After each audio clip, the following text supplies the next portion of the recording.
Hora agora da nossa parceria exclusiva com o Bom Dia Mercado e ele já está aqui para conversar com a gente, Theo Takar, editor-chefe do BDM Online, para trazer para a gente então os destaques para essa sexta-feira, véspera de um feriadão, hein, Theo?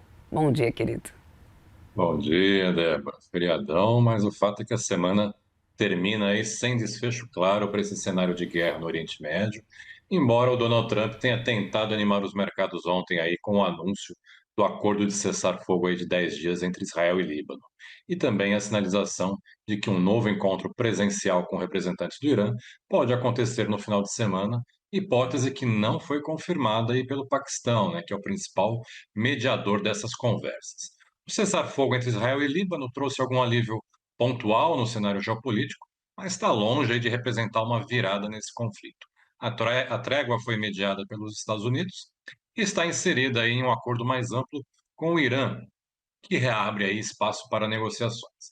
Mas os analistas observam que essa trégua tem validade curta e está cheia de condicionantes. Na prática, o movimento é mais tático do que estrutural. O próprio acordo aí prevê uma possibilidade de extensão, enquanto o governo em Washington já admite que as negociações entre Israel e Líbano podem se arrastar por meses, né? Ao mesmo tempo, Israel mantém o direito de reagir às ameaças e o grupo Hezbollah deixou claro que não aceita a liberdade da ação israelense dentro do território libanês, né? O que mantém elevado a esse risco de uma ruptura dessa trégua. Já o Irã, né, segue com tom ambíguo, embora tenha celebrado aí o cessar-fogo entre Israel e Líbano como parte de um entendimento com os americanos. O governo de Teherã, né, voltou a cobrar concessões prévias de Washington e sinalizou desconfiança sobre a condução das negociações. A ausência aí de uma data para uma nova rodada de conversas presenciais mostra que o processo diplomático está em estágio inicial e longe de um desfecho, né? Aliás, né, as falas de Donald Trump passaram a ter um impacto cada vez mais limitado sobre os preços dos ativos. Apesar dele ter reiterado aí que há muito progresso e até sugerir um acordo próximo, o mercado reagiu ontem com ceticismo, em parte porque o próprio presidente americano mantém um discurso contraditório, admitindo que os combates podem ser retomados a qualquer momento.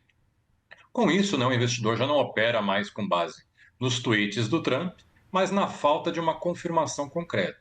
Sem um avanço verificável sobre o fim da guerra, o tom otimista perde força e dá lugar aí a uma leitura mais cautelosa sobre uma solução para esse conflito.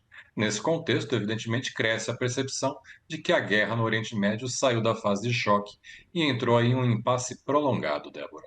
Pois é, e além de continuar monitorando esse impasse no Oriente Médio, o que mais o investidor deve então prestar atenção nessa sexta-feira, Theo? Em Wall Street, teremos uma agenda fraca de indicadores hoje, né? O único dado previsto é o levantamento semanal da Baker Hughes, né, sobre postos e plataformas de petróleo em operação nos Estados Unidos, que sai às 2 da tarde pelo horário de Brasília. Também teremos discursos aí de três membros do Fed. A Mary Daly participa de um evento ao 12h30, o Tom Barkin discursa à 1 da tarde e o Christopher Waller às 3 da tarde. Diante dessa agenda fraca de indicadores, o que deve concentrar as atenções dos investidores por lá é o noticiário corporativo, e com destaque para a Netflix. As ações da empresa de streaming caíram 8% no after hours da Bolsa Americana ontem à noite, após a divulgação do balanço, e veio até forte, com lucro e receita acima das expectativas. O problema é que o mercado achou muito fraco as projeções da companhia para o segundo trimestre. A Netflix apresentou um lucro aí de US$ 1,23 por ação e uma receita de 12,2 bilhões de dólares no primeiro trimestre. Parte desse resultado foi impulsionado aí por um efeito não recorrente, o recebimento de uma taxa de rescisão de 2,8 bilhões de dólares pela desistência da compra da Warner. Sem esse impacto, aí o desempenho no trimestre seria bem mais modesto, também ajuda aí a explicar essa reação negativa dos investidores ao resultado, Débora. Bom, e aqui no Brasil, né, Theo, quais são os destaques então da agenda hoje para os mercados? Por aqui o noticiário corporativo também deve dominar as atenções aí com os investidores repercutindo o relatório de produção e vendas da Vale no primeiro trimestre, que foram divulgados ontem à noite. A empresa trouxe uma prévia operacional sólida, com aumento aí na produção e nas vendas, mas já com alguns impactos da guerra no Oriente Médio, ainda que limitado. A produção de minério de ferro cresceu 3% na comparação anual, sustentado aí pela aceleração gradual de novos ativos, como Capanema e VGR1. Já as vendas avançaram 3,9%, atingindo aí o maior nível para o primeiro trimestre desde 2018.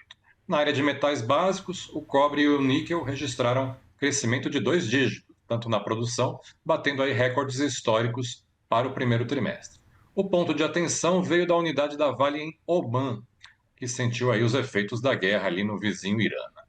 A Vale reportou restrições logísticas na região e, por isso, deve manter as operações naquela unidade paradas pelo menos até o terceiro trimestre. Ainda assim, né, a companhia disse que o impacto será mitigado pelo redirecionamento da produção, aí sem alteração nas projeções para este ano. Outra notícia corporativa que também deve repercutir no mercado brasileiro hoje é a eleição de Guilherme Melo para a presidência do Conselho de Administração da Petrobras, numa assembleia realizada ontem. O Mello, ele era secretário de Política Monetária do Ministério da Fazenda, né, e assumiu recentemente a Secretaria Executiva do Ministério do Planejamento. Ele chegou a ser cotado aí para ocupar uma das diretorias do Banco Central que estão vagas, que foi interpretado pelo mercado na época aí como uma possibilidade de aumento da interferência do governo nas decisões do Copom. Agora o Mello passa a ocupar uma posição estratégica para o governo, né, dentro do Conselho da Petrobras. Em um momento aí estatal tem sido pressionada pelo presidente Lula a não repassar os aumentos do petróleo do mercado internacional, né, para os preços dos combustíveis aqui no Brasil, Débora. Pois é, bom, quero muito agradecer todos os destaques, meu querido. Vai sextar agora? Vai ter feriado prolongado? Quando é que eu te vejo por aqui? Nós estaremos. Segunda-feira estou por aqui. Ah, então tá bom. Segunda-feira também a gente se encontra por aqui. Também estarei por aqui de muito plantão aí durante esse final de semana e feriado. Meu querido, muito obrigada. Bom dia para você e para todo o time aí do BDM. Bom fim de semana. Tchau, tchau. Até mais.